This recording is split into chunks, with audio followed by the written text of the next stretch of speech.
again. Here we go, another video.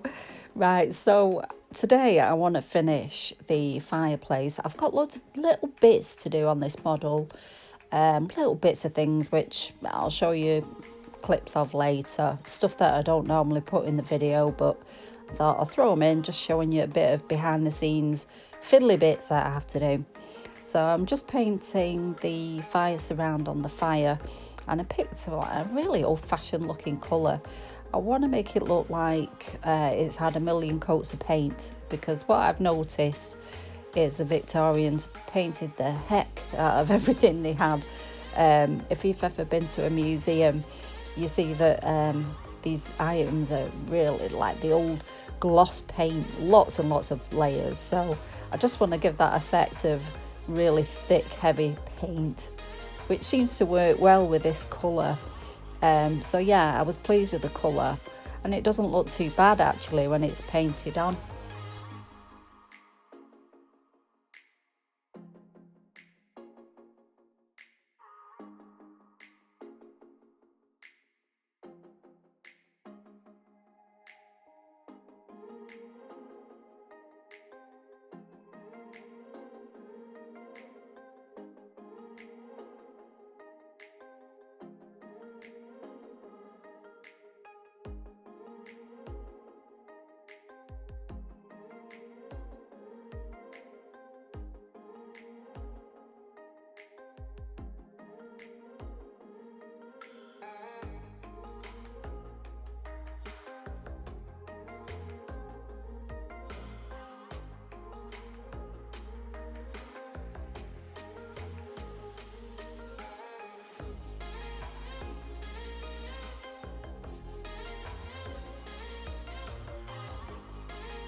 Now I'm speeding it up a bit because it does take a bit of time, and I'm sure that you don't want to spend all day watching me paint a little item, so speed it up. And just being careful not to get the paint on the foam, because if you get light paint on dark coloured foam, it is a bit of a nightmare to get off. So yeah, get the final top coat on, a nice thick coat.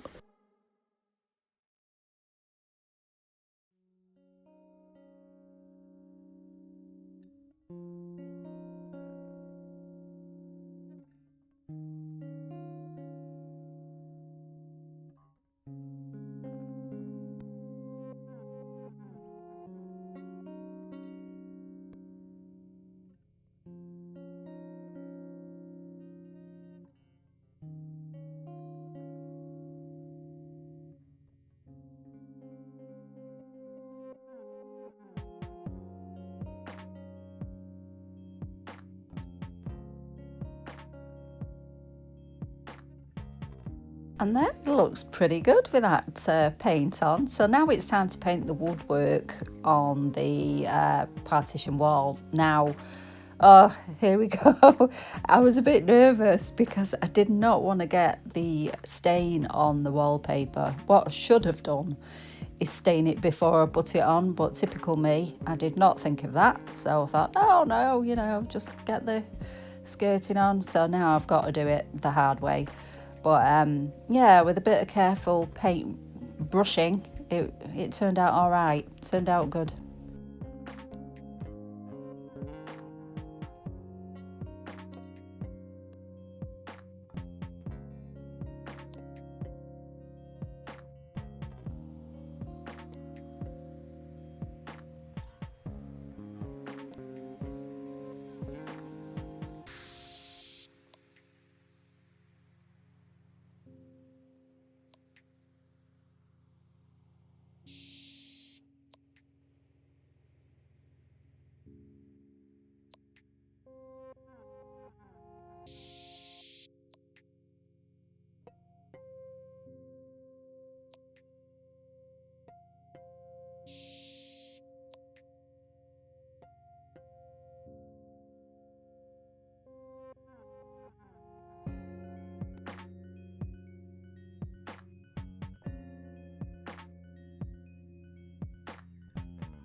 Now it's time to do the door. And each door is going to be obviously different because each room box is going to create this eventually this little doll's house. So each room has got a different genre or a different style, but we are going from a Victorian laundry room to a Victorian kitchen, and a kitchen would have been a bit fancier than a laundry room. But in saying that, the laundry room was part of a bigger house, whereas this kitchen is part of a typical smaller house. So it would have been quite fancy. They would have had nice wallpaper, nice bits and bobs, because it didn't have as many rooms to show the nice bits in, whereas a big house would have had drawing rooms and all that to show the fancy ornaments and things like that. A smaller house would have had to cram it all into one room. Here we go on the woodwork in the kitchen. So same again, having to really watch that wallpaper, which was a bit of a nightmare. Lesson learned.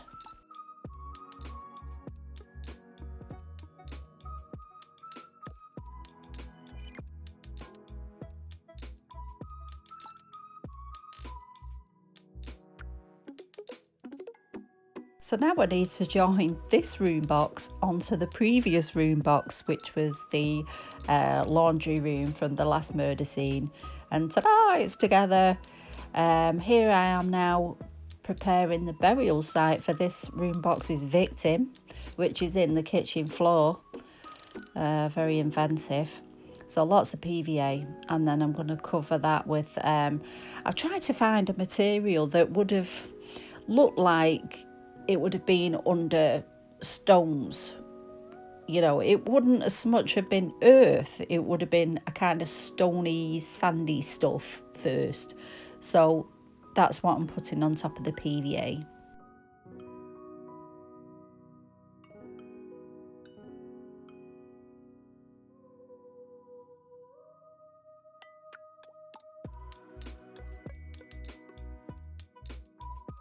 And what I'm watching for is, as I put the sand down, like the sand grit mix, the PVA is soaking it up as I'm going along, so I'm just putting a bit more on and a bit more on, and then and this is a mistake I made, so I'm showing it, yeah, and it went everywhere. I do get rid of that in the end, but yeah, it did go everywhere. So now I'm making a little mantle clock for on top of the fireplace, so as well as a grandfather clock, it's got a little mantle clock. They did love their clocks, the Victorians.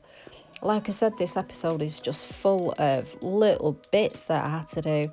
I normally cut them out because it gets a bit boring. But I thought, no, I'll show you the process, the whole process really, of putting a room box together. Because normally they're cut out on videos and, oh, I'm not going to show you the boring bits, but I'll include it. So I've made lots of little bits and bobs with polymer clay, and I've made the characters for the room like I did in the last room box. I made the heads, the hands and the feet. I made food for on top of the dining room table, and all I'm doing now is weathering these items and preparing them for the room. The people I have yet to assemble, what I do is attach the heads to the bodies. I'm not sure if I show that in this video actually, because I did make this last week and now I'm voicing over this week. But I do glue the parts together, and what I'm going to do off camera is make the costumes. I might show that in a future video, but it takes so long. I might do a quick edited version at some point. So I will leave you to watch these little bits and bobs. Like I said, these are just baked polymer clay bits from the oven once they've cooled down. I leave them on the foil and then I just assemble.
So that's it for this video. Lots of bits. Thank you for watching, and I'll see you next time.